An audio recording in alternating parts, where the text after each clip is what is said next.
I am your English grammar teacher, Anaya, and I am happy to welcome you once again to our learning journey with Nova Learn Books, an imprint of Mount Enlightenment International.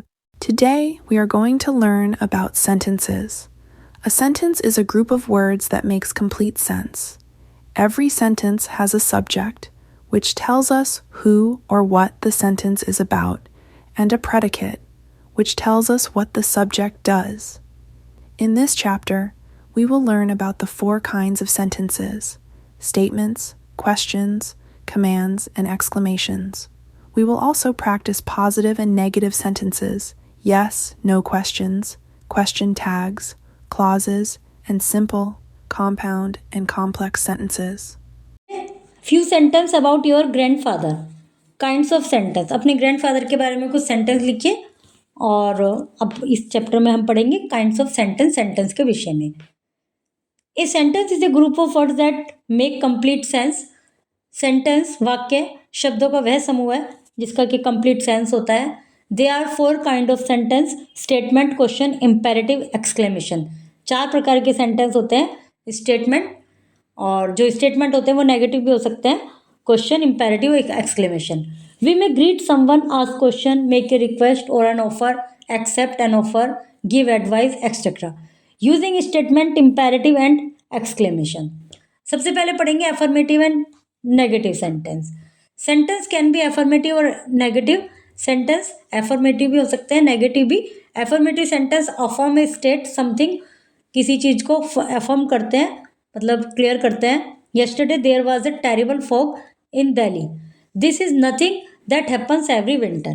Negative sentence deny और negate something. Negative sentence किसी चीज को deny करते हैं, जैसे no plane could take off from the Delhi airport. Delhi airport से कोई भी प्लेन टेक ऑफ नहीं कर पाया. और I will never travel in January again, मैं जनवरी में कभी भी ट्रैवल नहीं करूंगा. The 3 main sentence type. The 3 main sentence type, statement, question and imperatives, can be written in negative.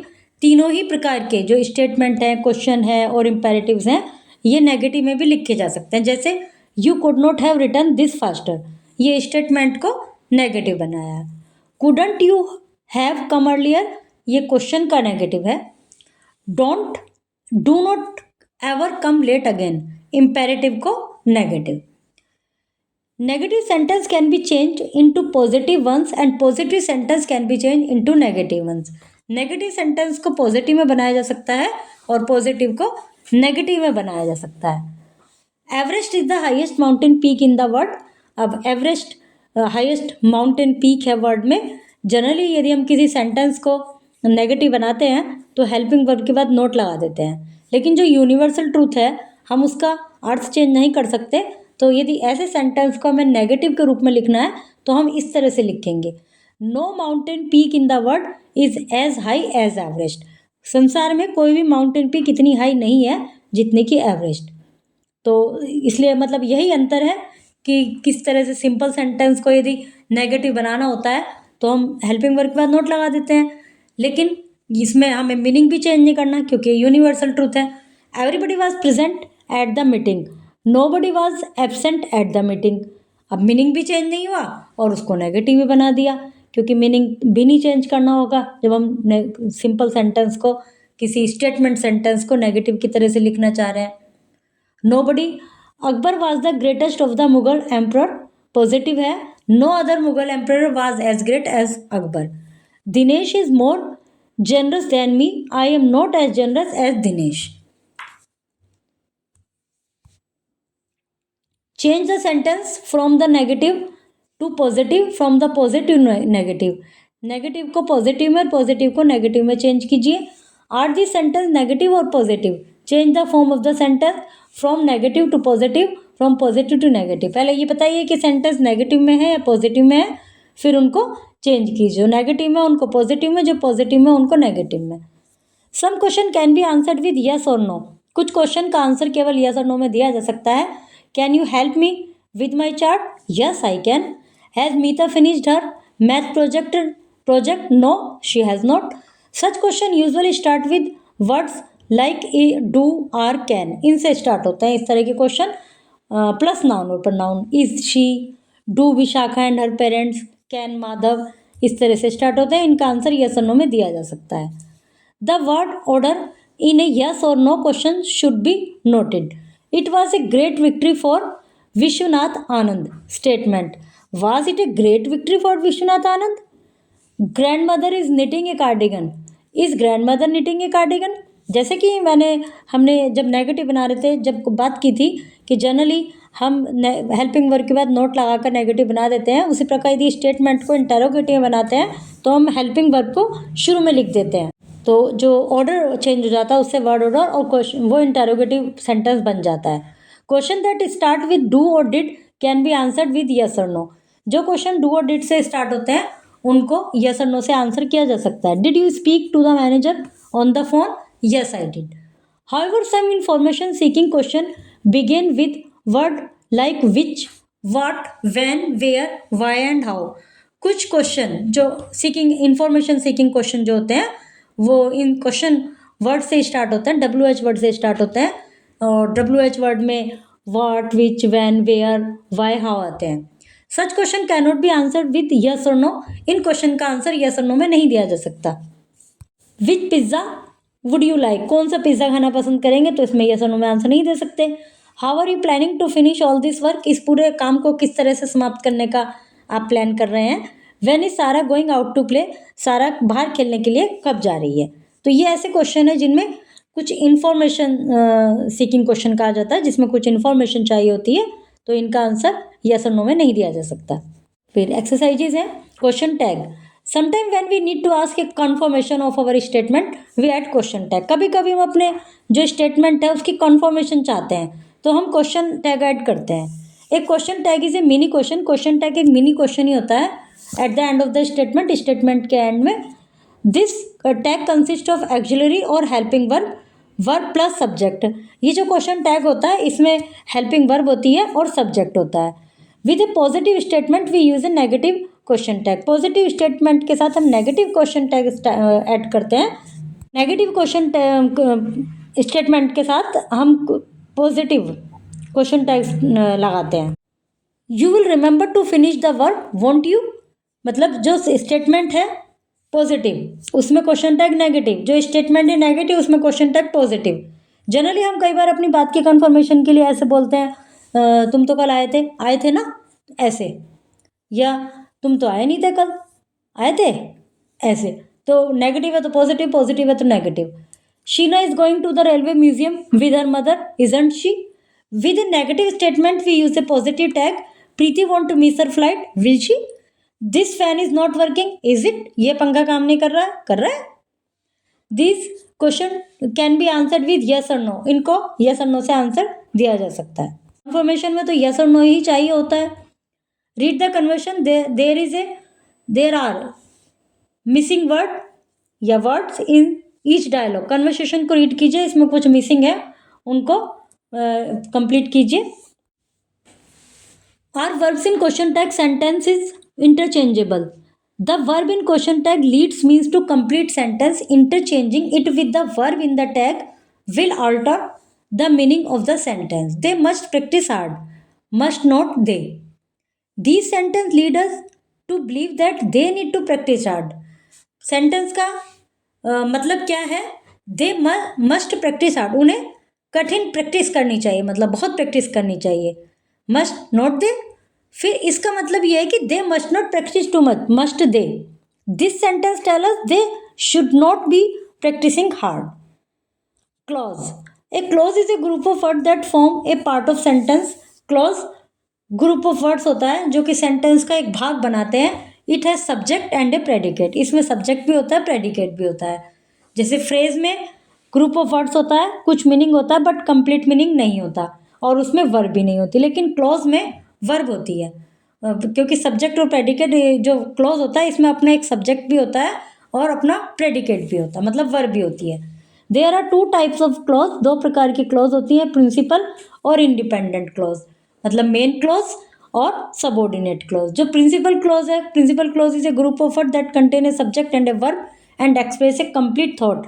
एक प्रिंसिपल क्लॉज जो होती है उसमें सब्जेक्ट होता है और वर्ब होती है और एक कंप्लीट थॉट एक्सप्रेस होता है। A principal clause can stand by itself as a separate sentence. Principal clause अपने आप में कंप्लीट सेंटेंस होता है और एक सेपरेट सेंटेंस के रूप में भी ये स्टैंड कर सकता है।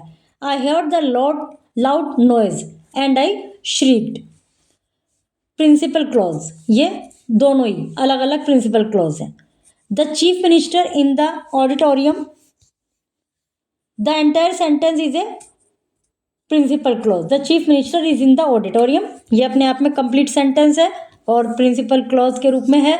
पहले वाले सेंटेंस में भी दो सेंटेंस है, दोनों में ही सब्जेक्ट है, अपना प्रेडिकेट है, दोनों में वर्ब है, दोनों अपने आप में इंडिपेंडेंट क्लॉज के रूप में स्टैंड हो सकते हैं। जैसे I heard a loud noise और दूसरा आई श्रीक्ड, इसको एंड करके कंबाइन किया गया है। कोऑर्डिनेटिंग कंजक्शन कहलाती है ये जो एंड है।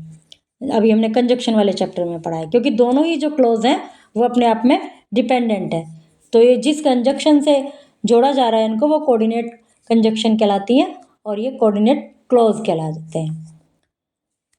ए सबऑर्डिनेट क्लॉज मतलब जो दूसरे वाला है, जैसे एंड आई श्रीक्ड, ये कोऑर्डिनेट क्लॉज हो गया। A subordinate clause does not work of a single word और फ्रेज। जो सबऑर्डिनेट क्लॉज होते हैं वो does the work of a single word और phrase and is incomplete by itself, वो अपने आप में इनकम्प्लीट है।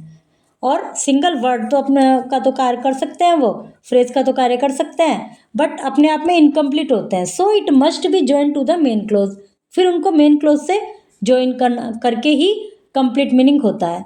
This means that the clause is subordinate to another clause for its meaning, मतलब ये जो क्लॉज है ये दूसरे क्लॉज पर डिपेंड है अपनी मीनिंग के लिए।